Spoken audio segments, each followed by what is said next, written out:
রুবেল রুবেল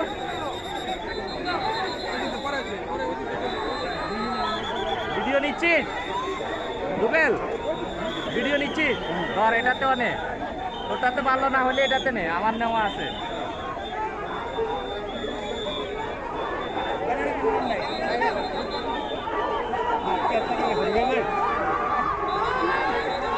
ধর ধর এটাতে লো আবার দেখিস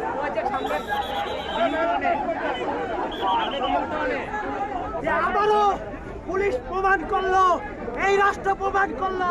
যে এই পুলিশ বাহিনী ওই দর্শকদের পাহারাদার এই পুলিশ বাহিনী ওই দর্শকদের পাহারাদার আমরা দেখলাম আমরা প্রথম প্রতিবাদ করলাম সেখানেও পুলিশ প্রতিবাদে হামলা করলো আজকে আমরা যখন এই শান্তিপূর্ণ মিছিল নিয়ে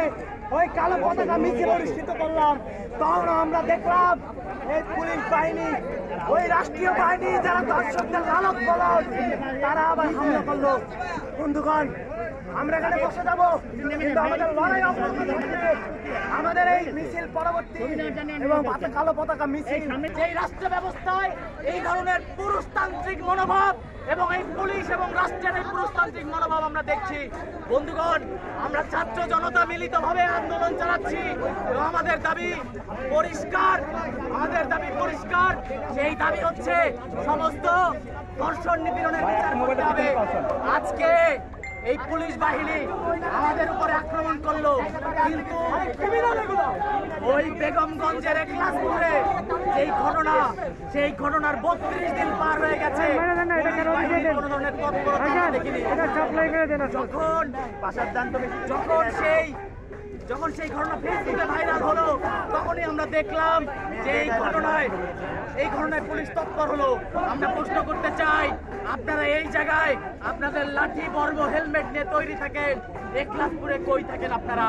একলাসপুরে কই থাকেন কেন একজন নারী বিবস্ত্র হয়ে নির্যাতিত হওয়ার পরও তাকে এলাকা থেকে পালাতে হয় কেন আপনারা তার নিরাপত্তার ব্যবস্থা করতে পারেন না বন্ধুগণ আমাদের আন্দোলন চলমান থাকবে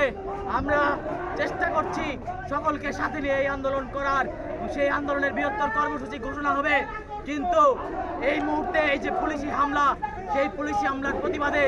আমরা আজ সন্ধ্যা 7টায় শাহবাগ থেকে মশাল মিছিলের কর্মসূচি ঘোষণা করছি আজ সন্ধ্যা 7টায় মশাল মিছিল অনুষ্ঠিত হবে এবং সেই মশাল মিছিল থেকে আমরা এই ব্যর্থ নির্লজ্জ স্বরাষ্ট্রমন্ত্রীর কুশপুত্তলিকা আমরা দাহ করব এবং সেই কর্মসূচি আপনারা সকলে সমর্থন করবেন আপনারা অংশ নেবেন এবং আমাদের আরো বৃহত্তর আন্দোলনের কর্মসূচি আমরা সেই মশাল মিছিল পরবর্তী কর্মসূচি থেকে আমরা ঘোষণা করব আমরা সকলকে নিয়ে বাংলাদেশ থেকে এই ধর্ষণ নামের যে শব্দ সেই শব্দ বাংলাদেশ থেকে আমরা মুছে দিতে চাই এবং আমরা ছাত্র জনতায় পারি সেই ধর্ষণ শব্দটিকে মুছে দিতে সবাইকে আগামী দিনের যে কর্মসূচি সেই কর্মসূচিতে অংশ নেওয়ার আহ্বান জানিয়ে আমাদের এই বিক্ষোভ সমাবেশ আমরা এখানে শেষ করছি আমাদের মিছিল নিয়ে আমরা এখন শাহবাগ চত্বরে যাব।